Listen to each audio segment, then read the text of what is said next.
This sleep story is a retelling of the movie Grease. Grease is the word, but it's a word we haven't heard yet as we watch Danny Zuko and Sandy Olsen frolic on the beach. They don't look greasy, but they better have applied sunscreen. Sandy tells Danny that she'll have to go back to Australia soon, but Danny assures Sandy it isn't the end of their romance, it's only the beginning. He doesn't know how right he is. After a very groovy opening title sequence, we're transported to Rydell High. The year is 1958, the clothes leather jackets, the hair greasy. Danny Zuko and his pals the T-Birds reunite for one last year of high school, already ready for it to be over. Meanwhile, Frenchie welcomes a new girl to her group, the Pink Ladies, which includes bad girl Rizzo, hungry Jan, and thirsty Marty. The new girl's name, Sandy Olsen.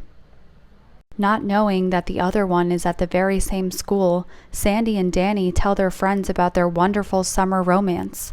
Later, Sandy, having joined the cheerleading squad, attends the Rydell High pep rally. After the rally, Rizzo introduces Sandy to Danny. She's not trying to play matchmaker, she's trying to embarrass and humiliate the both of them. It works. Danny is trying to maintain his tough guy image and acts like he doesn't remember Sandy. Sandy is upset and calls Danny a variety of cruel names like liar and fake. To soothe Sandy, Frenchie invites her to a slumber party. It isn't very soothing. Rizzo peer pressures Sandy into drinking and smoking. Frenchie pierces Sandy's ear with a needle without permission, and while Sandy is in the bathroom, Rizzo puts on a blonde wig and sings a mocking song about her being a virgin. Whatever happened to pillow fights? Rizzo departs the slumber party prematurely to ride with Kaneki to a place where teens go to make out. Even though Kaneki didn't have a condom, he and Rizzo decide to go all the way. Kaneki's car was dented by Leo, a member of the rival gang Scorpions. Danny and the T-Birds swear they'll transform Kaneki's hunk of scrap metal into a flashy hot rod called Grease Lightnin'. One night at the malt shop, Danny, jealous that Sandy is dating a hunky football player, apologizes for the rude way he acted, but he still can't keep his ego in check. He tells Sandy he could run circles around any of the athletes. Sandy says, "I'll believe it when I see it." To impress Sandy, Danny tries out for every sports team, basketball, wrestling, the Rydell High curling squad. When he falls flat on his face during hurdles, Sandy finds it endearing that he's trying to impress her.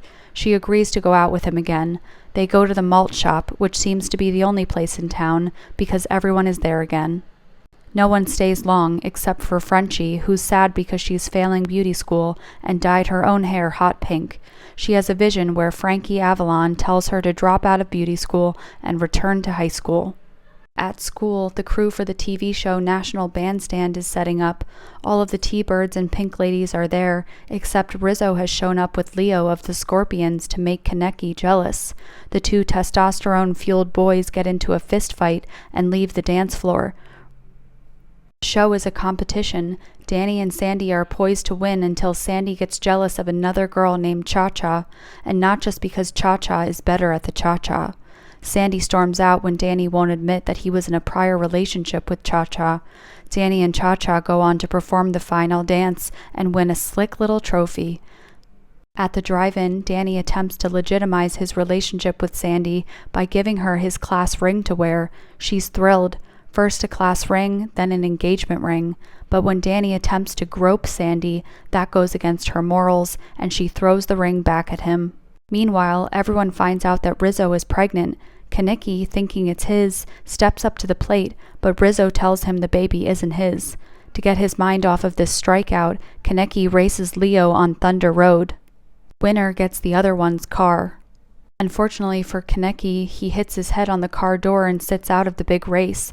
Danny takes over and leaves Leo in his dust, although both cars almost get wrecked in the process. Sandy observes the whole race and upon seeing what a stud Danny is, decides she needs to upgrade her image. The kids graduate Rydell and celebrate at a fair. The big attraction isn't a Ferris wheel, it's Sandy, who's had a super sexy makeover. Big hair, big heels, and big personality. They sing the rockin' duet, "You're the One That I Want," and fly away from the carnival in Danny's car.